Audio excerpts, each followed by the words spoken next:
हरे कृष्ण, राधे राधे। आप सभी भक्तजनों के समक्ष एक और प्रसंग लेकर आए हैं। तो आइए जानते हैं क्या है वो प्रसंग। बड़ा ही अद्भुत एवं दिव्य प्रसंग है। भगवान श्री हरि के अवतरण का प्रसंग है। वसुदेव ने कंस से प्रार्थना की कि वह अपनी नवविवाहिता बहन से द्वेष न करे। किसी को दूसरे से द्वेष नहीं करना चाहिए, क्योंकि द्वेष ही इस लोक में तथा परलोक में, जब वह यमराज मृत्यु के पश्चात दंड देने वाला राजा के समक्ष होगा, भय का कारण बनता है। वसुदेव ने देवकी की ओर से कंस से अनुनय विनय की कि वह उसकी छोटी बहन है। उन्होंने विवाह की शुभ घड़ी का स्मरण कराकर भी अनुरोध किया। छोटी बहन या भाई की रक्षा अपनी संतान की ही तरह की जानी चाहिए। वसुदेव ने तर्क दिया, कुल मिलाकर स्थिति अत्यंत गंभीर है कि यदि तुम उसे मारते हो तो इससे तुम्हारे यश की हानि होगी।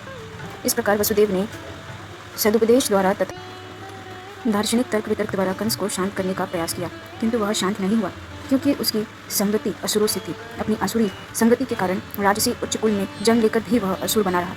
असुर कभी किसी सदुपदेश की परवाह नहीं करता, वह प्रतिबद्ध चोर की तरह होता है।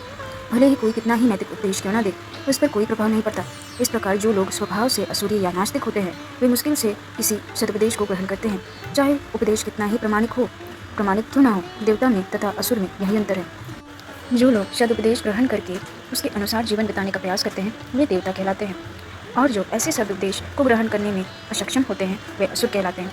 जो वसुदेव कंस को शांत करने में असफल रहे, तो वे असमंजस में पड़ गए कि वे अपनी पत्नी देवकी की किस तरह रक्षा करें।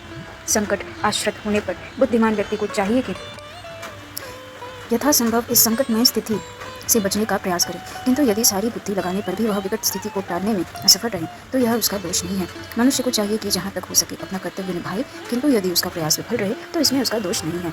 वसुदेव अपनी पत्नी के विषय में इस तरह सोचने लगे, इस समय तो मैं देवकी के प्राणों की रक्षा करूंगा, तत्पश्चात यदि हमारी संतान हुई तो उन्हें बचाने का उपाय सोचूंगा। उन्होंने आगे सोचा, यदि भविष्य में मेरी कोई संतान होती है जो कंस को मार सके, जैसा कि कंस सोचता है, तो देवकी तथा वह संतान दोनों ही बच जाएंगे, क्योंकि विधि का विधान अचिन्त्य है। किंतु इस समय तो किसी तरह से मुझे देवकी के प्राणों की रक्षा करनी है।